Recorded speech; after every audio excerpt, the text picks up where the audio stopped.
விஜய்ன்ற ஒரு தனிப்பட்ட நபர் மேல உள்ள காழ்ப்புணர்ச்சி இல்ல அவர் செய்த செயல்பாடுகள் மேல இருக்கிற சிக்கல். இப்போ என்னன்னா இப்போ நேற்று போய் அவர் போய் சந்திச்சுட்டு வந்தவங்க எல்லாருமே அவங்க ஊருக்கு வந்துட்டு அவங்களோட வீடுகள்ல இருந்தும் கடைகள்ல இருந்தும் பேட்டி கொடுக்குறாங்க.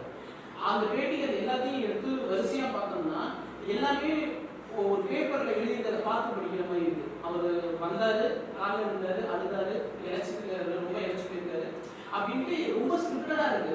அவங்க போயிட்டு அவங்களுக்கு வந்து ஒரு எழுதி கொடுத்து அதை மனப்பாடம் பண்ணிட்டு அடுத்த நாள் வந்து பேசுறாங்க. எதுவுமே வந்து நீங்களே சொல்லுங்க, ஒரு துக்கத்துல உள்ளவங்க இந்த மாதிரி ஸ்கிரிப்டட் கொடுத்து பேச சொன்னா அவங்களுக்குன்னு ஒரு சுய புத்தி இருக்காது.